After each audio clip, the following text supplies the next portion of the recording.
भनेको चाहिँ आर्थिक समस्या जस्तो लाग्छ कि Yeah. के भनिन्छ भने तिमीले त यो भनेको थिएनौ त, खोइ यो म त भनेको जस्तो लाग्दैन त भन्ने कुरा। तिम्रो हातको चिया त कति मिठो भनेर साधारण तारिफ गरिदिँदाखेरि पनि सम्बन्धमा अझै मिठास थपिन्छ, चिया भन्दा मिठो हैन।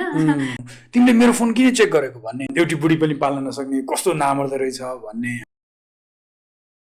नमस्कार, स्वागत छ यहाँहरूलाई। आजको एपिसोडमा हाम्रो टपिक आघातले वैवाहिक सम्बन्धमा पार्ने प्रभावको बारेमा रहेको छ। विवाह हाम्रो जीवनको एक महत्त्वपूर्ण हिस्सा हो, तर कहिलेकाहीँ वैवाहिक सम्बन्धमा आघातले गर्दा ठूलो प्रभाव पर्न सक्छ। यसबारे आज हामीले गहिरो र रोचक तरिकाले छलफल गर्नेछौँ। सुरेश सर, तपाईलाई के लाग्छ, आघातले वैवाहिक सम्बन्धमा कस्तो असर गर्छ होला?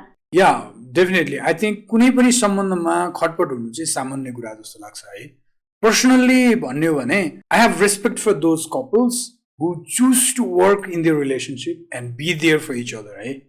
I feel there is so much like growth opportunity छ जस्तो लाग्छ। आई मिन जब तपाईँको इन्ट्रेस्ट मिल्छ, सबै कुरा मिल्छ भने यु लाइक द्याट पर्सन होइन, त्यहाँ चाहिँ इट्स जस्ट इजी है। हाउएभर रिलेसनसिपमा चाहिँ हानाहान हुनुपर्छ, काटाकाट भए पनि बस्नुपर्छ भन्नु खोजेको चाहिँ होइन।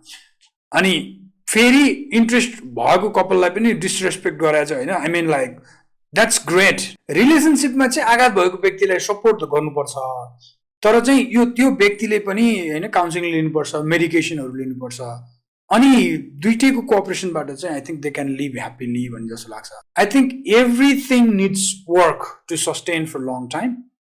वाइल टकिङ अबाउट ट्रमा, आघातले व्यक्तिगत रूपमा असर पार्छ नै होइन, आत्मविश्वास, भरोसा र भावनात्मक सुरक्षामा पनि असर गर्न सक्छ। दम्पतिहरू बिच चाहिँ झगडा, अविश्वास र भावनाको दूरी सिर्जना गर्न सक्छ। साना साना कुराले पनि समस्या र विवाद पनि निम्ताउन सक्छ जस्तो लाग्छ। र if both of them are traumatic होइन, प्रब्लम जस्ट गेट्स बिगर है। तपाईँको अनुभवमा चाहिँ के लाग्छ, तपाईँको अनुभवमा समस्याहरू के छन् जस्तो लाग्छ? अब आघातले गर्दाखेरि मानिसमा एन्जाइटी र स्ट्रेस पनि भइरहेको हुन्छ। सानो सानो कुरामा रिस उठ्ने, चित्त दुख्ने, मुड स्विङ हुने, आफूलाई बेवास्ता गरेको जस्तो, माया गरेको जस्तो एकदम एक्लो महसुस हुन सक्छ। र यस्तो महसुस हुँदाखेरि पार्टनरसँग सम्बन्धमा खटपट हुन सक्ने सामान्य नै हो। त्यस्तै अर्को मुख्य समस्या भनेको चाहिँ आर्थिक समस्या जस्तो लाग्छ कि के भनिन्छ भनेदेखि धेरै जसो दम्पतिहरू खाना भन्दा पनि खर्चबारे बढी बहस गर्छन्, झगडा गर्छन् भनिन्छ। चाहे त्यो खर्च कसरी गर्ने होस्, हस्बेन्ड वाइफको कमाइको असमानता होस् वा अनावश्यक किनमेल नै किन नहोस्, यस्तो तनावले चाहिँ सम्बन्धमा पक्कै पनि विवाद निम्ताउन सक्छ। साथै कम्युनिकेसनको कमी पनि प्रमुख समस्या हो। तपाईँले यो त अनुभव गर्नुभएको होला होइन? डेफिनेटली, अवश्य पनि। फर इक्जाम्पल, एकजना पार्टनरलाई आवश्यक लाग्ने कुरा चाहिँ अर्कोलाई चाहिँ आवश्यक नलाग्न पनि सक्छ होइन। अनि अर्को कुरा चाहिँ एक्सपेक्टेसन छ क्या हाम्रो समाजमा, मेलले चाहिँ अब is a soul bread honour नि त होइन। यदि उसले कमाउन सकेन भने इभन उसकै बुढीले पनि बदनामी गर्ने होइन, एउटी बुढी पनि पाल्न नसक्ने कस्तो नामर्द रहेछ भन्ने होइन, त्यस्तोहरू पनि हुनसक्छ। दुवैजनाले कमाउने परिवारमा पनि धेरै झगडा गर्ने चाहिँ हुनसक्छ। तिमीले त यो भनेको थिएनौ त, खोइ यो म त भनेको जस्तो लाग्दैन त भन्ने कुराहरूबाट चाहिँ धेरै झगडाहरू सुरु भएको भनेर भनिन्छ। यो धेरै जसो चाहिँ यो कम्युनिकेसन होइन को कमीले गर्दा आएको जस्तो लाग्छ। अर्को महत्त्वपूर्ण कुराहरू भनेको चाहिँ सांस्कृतिक र परम्परागत अपेक्षाहरूले पनि चाहिँ यस्ता समस्याहरू जस्तो ल्याएको हुन्छ। जस्तो कि महिलाहरूले चाहिँ घरको काम गर्नुपर्छ भन्ने हुन्छ भने चाहिँ पुरुषहरूले चाहिँ आर्थिक भार उठाउनुपर्छ भन्ने चाहिँ लाग्न सक्छ, त्यस्तो पनि हुनसक्छ। एकदम ठिक भन्नुभयो तपाईँले। त्यसै गरी जोइन्ट फ्यामिलीमा बस्दा उत्पन्न हुने समस्याहरूलाई पनि हामीले चाहिँ नजरअन्दाज गर्न मिल्दैन होला, किनभनेदेखि प्राइभेसीको कमी हुने, निर्णय लिने अधिकारमा मतभेद हुने, अथवा चाहिँ फरक फरक पुस्ताका मानिसहरू एकै ठाउँमा बस्ने हुनाले उनीहरूको जुन सोचाइको अन्तरले गर्दाखेरि पनि कहिलेकाहीँ सम्बन्धलाई असर गर्न सक्छ। त्यसैले जोइन्ट फ्यामिलीमा सँगै बस्न रमाइलो हुने भए पनि कहिलेकाहीँ यो तनावपूर्ण पनि बस्न सक्छ। र आघातको कारण परिवारका सदस्यहरूसँग राम्रो इमोसनल कनेक्सन नहुन सक्छ।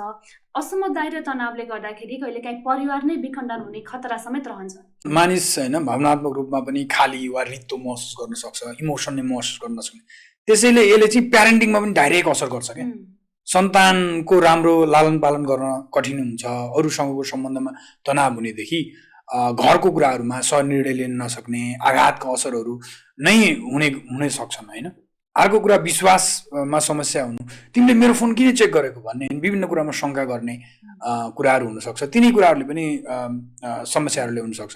चाहे त्यो धोकाको कारण होस् अथवा पहिला भएको धोकाले कारण फेरि पनि त्यस्तो गर्यो कि भन्ने पनि भएको कारणले हुनसक्छ।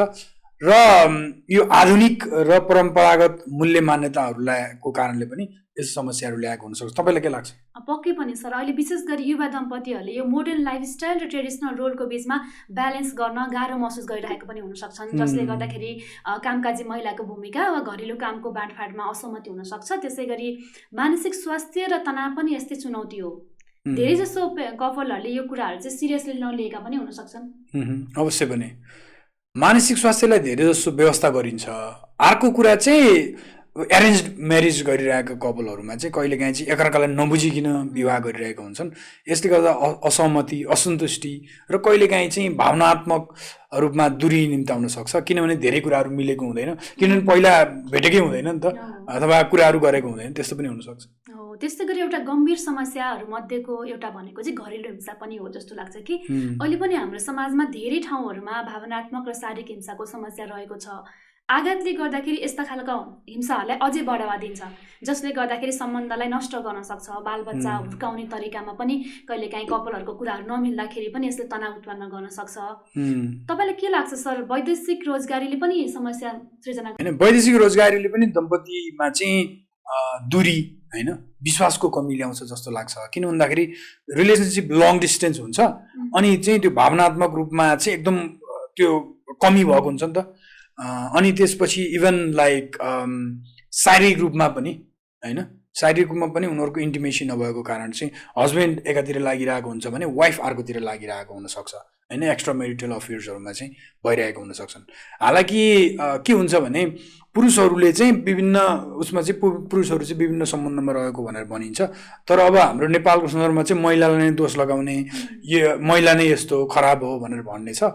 किन भन्दाखेरि सायद मलाई के लाग्छ भने पेट्रियार्कल सोसाइटीको कारणले गर्दाखेरि त्यस्तो भएको जस्तो लाग्छ है। तर अब रिसर्चहरूले के भनेको छ भने पुरुषहरू चाहिँ बढी त्यो कुराहरूमा चाहिँ बढी लाग्ने भनेर भनेको पाइन्छ। तर मलाई चाहिँ के लाग्छ भने यो कुराहरूमा मात्रै नलागेर अरू विभिन्न कुराहरू, आफूलाई मनपर्ने कुराहरूमा चाहिँ आफ्नो फोकसहरू चाहिँ केन्द्रित गरियो भने चाहिँ रिलेसनसिप जस्ट गेट्स बेटर, होइन, जस्तो लाग्छ मलाई। अब लङ डिस्टेन्स रिलेसनसिपमा पनि यदि रेगुलर कम्युनिकेसनमा छन् कपलहरू आफ्नो समस्याहरूबारे खुलेर कुरा गरिरहेको छ भनेदेखि समस्या अलिकति समाधान हुनसक्छ। त्यसै गरी यदि सँगै छ भने पनि एकअर्कालाई समय दिने, क्वालिटी समय बिताउने, एकदम इमान्दारीपूर्वक छलफल गर्ने आफ्नो इमोसन्सहरूको बारेमा, आफ्नो आवश्यकताहरूको बारेमा, र त्यो सँगै पारिवारिक जिम्मेवारीहरूलाई पनि मिलाएर बाँडफाँड गर्ने र एकअर्काको भावनालाई बुझ्ने प्रयास गर्नुपर्छ। यदि समस्या एकदम गहिरो छ भने चाहिँ थेरापी अथवा प्रोफेसनल हेल्प पनि लिनु उपयोगी हुन सक्छ। सही भन्नुभयो है। योग, ध्यान, इभन सामान्य ब्रिदिङहरू, होइन, ले पनि तनावहरू कम गर्न मद्दत गर्छ जस्तो लाग्छ, होइन। अब दम्पतिले आफ्नो सम्बन्धलाई स्वस्थ राख्नलाई, होइन, समय निकाल्नुपर्छ, एकअर्कालाई सपोर्ट गर्ने चाहिँ गर्नुपर्छ जस्तो लाग्छ। This is just basic. अनि ससाना रमाइला पलहरू सिर्जना गर्नु पनि महत्त्वपूर्ण हुन्छ। श्रीमान श्रीमती सँगै खाना पकाउने, सँगै यात्रा गर्ने, सानो कुरामा सँगै रमाउने, हाँस्ने, होइन, यी कुराहरूले पनि राम्रो हुन्छ कि कहिलेकाहीँ चाहिँ श्रीमानले चाहिँ तिम्रो हातको चिया त कति मिठो भनेर साधारण तारिफ गरिदिँदाखेरि पनि सम्बन्धमा अझै मिठास थपिन्छ, चियाभन्दा मिठो, होइन।